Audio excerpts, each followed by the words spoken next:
Coach, slow start defensively. Northern Iowa put a lot of points up in the first quarter. Was that something they did, or did you feel like your energy just wasn't there defensively? I think first of all, I think they're a good football team, so I want to give them a lot of credit. I mean, you can't play as poorly as we played against a team like that and expect to not give up points like we did in the first quarter. I think our focus was poor. I'm not too sure our focus was where it was supposed to be because they ran multiple formations, and if you watched it, their tempo was pretty fast. They got some unbalanced formations, and we got out of position. A couple of times we didn't have guys in the right spots, and no offense, I'm not very fast anymore, but I might have been able to run for some yards and some of the things that we did poorly. As far as how you fit the gaps that you're supposed to be in. So defensively, I was very disappointed in the first 15 minutes of the game. I was also disappointed in probably how we adjusted in those first 15 minutes. I think there's a lot of confusion. It's similar to why we run a no-huddle offense. Is you run a no-huddle offense to see if you can rattle the other team, and when you rattle the other team, you can make some things happen. And unfortunately, we got a little rattled, and it resulted in 21 quick points. Also, I don't think our response on offense. The first time we had the ball, we went all the way down the field and got 0 points, and we did that, I think, 5 times probably total in the game, and twice we scored and 3 times we did not. So that's not who we are offensively either. We have to fourth down, we're going to go for it. Yep, we got a little bit in a situation where we had to, and if we respond in the third quarter the way we're capable of, maybe it's a 28-21 game going into the fourth quarter. Coach, in the red zone, you guys struggled a little bit. What do you need to have fixed before this Saturday? Well, I think that everybody, when you in a game like that one, I think that there's probably some issues with everybody trying to score too fast. And I think we got down there a couple of times, and we're in 4-down territory, and we got to score one before we can score the second one. And unfortunately, we got a little bit behind the 8 ball and got in a 3rd and 7, which is not a great down for us. Resulted in a 4th and 3 or 4 where we went for it and didn't get it. And probably might have been an answer. Maybe we should have stayed with the run game a little bit longer in that particular situation. It's different if it's 14-14 or 14-7. But when you're down 28-7 and you receive the ball and go all the way down the field, 12 plays, 70-something yards, and end up with 0 points, that's pretty frustrating too. And the very next drive, we went 9 plays and 41 yards with a penalty that we didn't get any points on either. And both times, I think, we got in situations where we tried to make touchdowns with the pass, and in that particular situation, we got to make that first touchdown, like I said, before the second one counts. And so really, let's do what we do best and see if our best can get it in the end zone. So that's probably one of the answers to the question is we have to stick with what we do best and make sure we get one in the end zone before we start worrying about the next one. Last year against Montana State, you guys played great. Decisive win. Chris Brown set a school record. How is Montana State different this year? Well, they're all back on offense, and they're averaging 47.5 points a game, and it's going to be a difficult challenge playing at homecoming. There will be 21 or 22,000 people. Probably nothing our players haven't seen before. They're coming off a difficult loss where they got way behind, and their offense is a little bit more built. If they get behind, they can get back in the game, and they did against a very good Eastern Washington team on the road and lost 55-50. So they can score some points. And one of the things we were able to do to them a year ago is we were able to keep the ball away from them. We had the ball for like 37, 36 minutes last year. We ran 87 plays. They only ran 67. They ran 105 plays against Eastern Washington. And if they run 105 plays against Cal Poly, it's still going to be a pretty down Tim Walsh when he gets up here, I'll tell you that much. So we got to do a better job on defense. I thought we had a better practice today. I think that the attention to focus I think is definitely there, but there's no question with their no-huddle offense, they're going to try to get us spinning too. They run more formations than Northern Iowa runs, and a variety of different options and a variety of different passes. The quarterback resulted for 550 yards by himself against Eastern Washington, 350 throwing and 200 yards rushing. So a tremendous challenge they're going to present, and they were favored with Eastern Washington to be the conference champions, and we got to go on the road in our first Big Sky game and see if we can go get another one in Montana. This past Saturday, 7th sellout. What's that mean to you and the program you continue to build?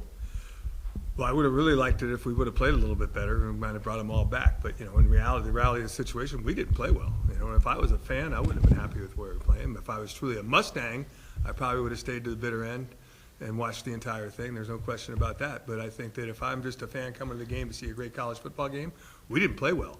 And that's unfortunate. But to have it sold out and to have the people there, I hope they come back, I guess is what I would say. They do mean something to our football team. I don't think we showed how much we appreciate it by our performance. And for whatever reason, it's possible that, our focus was not on the details on the field. We talk all the time about playing the game between the yard lines, and maybe we didn't. Maybe our minds were a lot of other different places at the start of the game, including the 12,000 people that were at the game. And it was a great environment to start the game, and we didn't use that to our advantage. And Northern Iowa did what you have to do in that situation too, is score and score fast to take the crowd out of the game.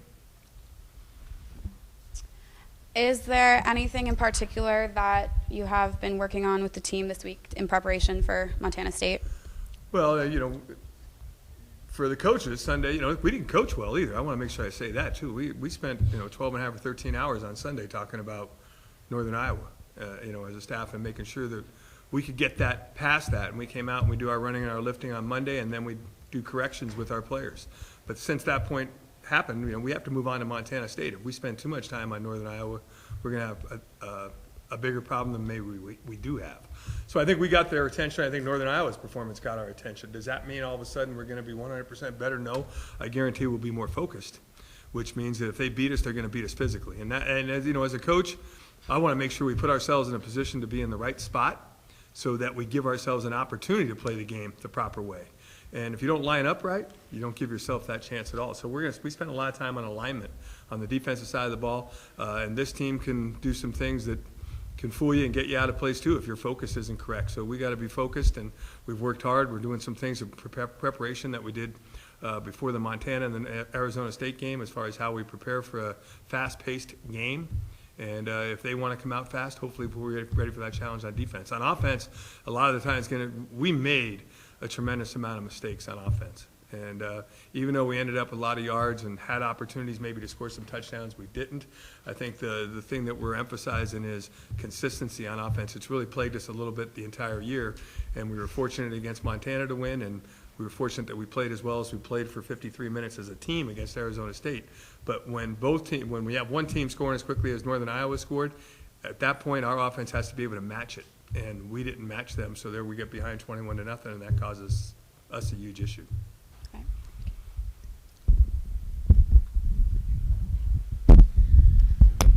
Is the no-huddle offense changing the way you coach? Well, there's no question you have to prepare for it, but for our guys, to be honest with you, we're no huddle. So, they see a lot of it. It's just we don't do the same things that our opponents do. So from that standpoint, I think it's a little bit different for our guys as opposing teams that are a little bit more multiple maybe than we are as far as run pass, and we're much more multiple run than they are. But their run pass stuff is tough to defend, and the no huddle thing, yeah, it's changing the game, guys. People are running more plays, and the other thing is points. I think that when you look at the amount of points being scored in college football now, it's largely due to the fact of possessions and the amount of plays that people are able to run in a 60-minute game as opposed to teams that huddle. Teams that are not huddling are averaging 35 and 40 points if they're good. And so now your key is, and one of our keys against a good no-huddle team like this week is keep them in the 20s. If you keep them someplace in the 20s, we got to score someplace in the 30s. And that's what we were successful at last year against those better type of no-huddle opponents, including Montana State. To hold them to 27 points last year, I think they were averaging close to 50 when we played them. So I think to be able to do that, yeah, it's going to take a great effort in all phases of the game. And in our case, the best way to take them out of the rhythm of their no-huddle stuff is for us to get in the rhythm on offense. And 12 plays and 73 yards was great to start the second half, but you have to get points against teams like this. So what's your take on the ability of the team to drive all the way downfield and then not punch it in? Is that because these guys know what the plays are? Is the execution not great? What's happening? Well, I think when we get down there, we really do believe in the 4 plays, 10 yards, 2.5 yards a carry deal. And if you get to 2nd and 7 and you throw it and it doesn't turn out to be the touchdown you anticipated it was going to be, now you're behind that clock, that yardage clock, and it puts us in a tough situation that we don't want to be in the situation we're in the Northern Iowa game. I'm good with that if it's 14-14 or if it's 7-7 or if it's 21-21, and go try to make a play. Because if we don't, so what? We could kick a field goal. We could do a lot of different things. But when you're down 28-7 in those situations, it kind of forces your hand that you need to score. And I think we got a little antsy to score, and I think that we got to make sure that, like I said before, we get the first touchdown before you start worrying about the second and third one.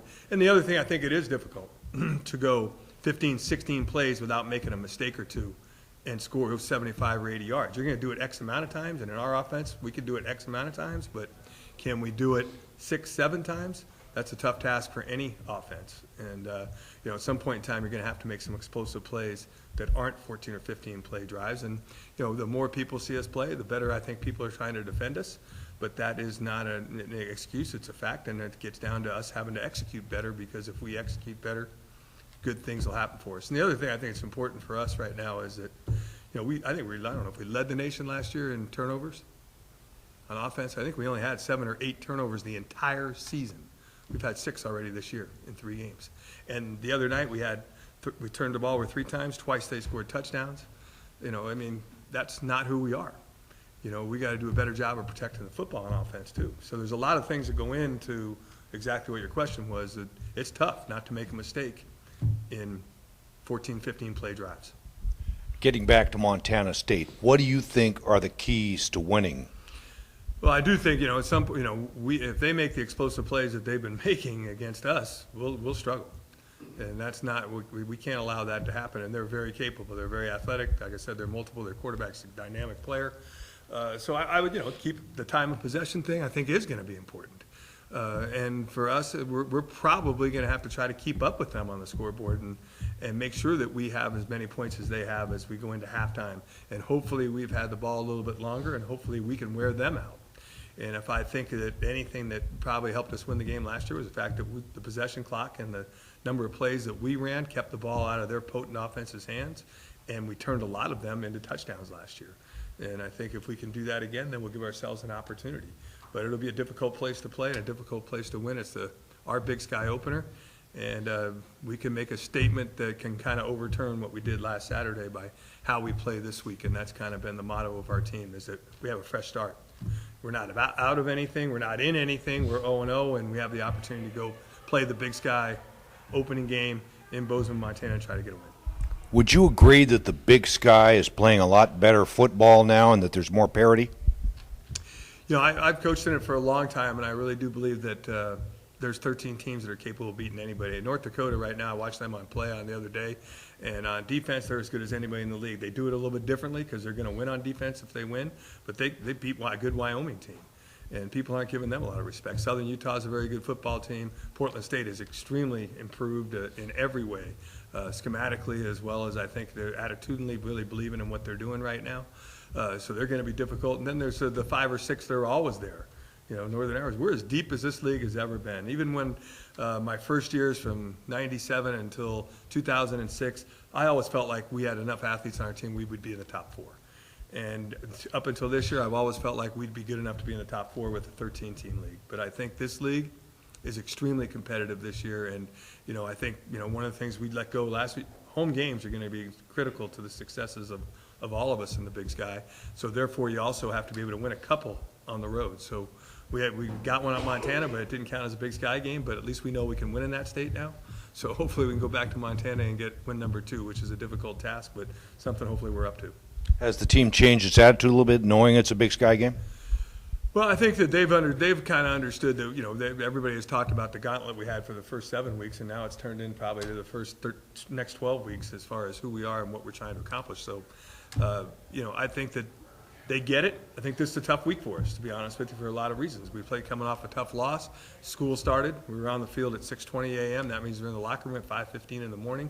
Their last meeting for football tonight ends at 6:10. That's a long day with all your classes and what they have to do academically in between. It's a tough day. So we're challenging them to get some rest. We cut some minutes out of practice this morning to make it crisp and quick and make sure we got to the points we wanted to address, and hopefully that's going to give them enough time to recover, and by Thursday morning feel like they're ready to go play another college football game on the road in Bozeman. Thank you. Great, thanks. Thanks, Tim.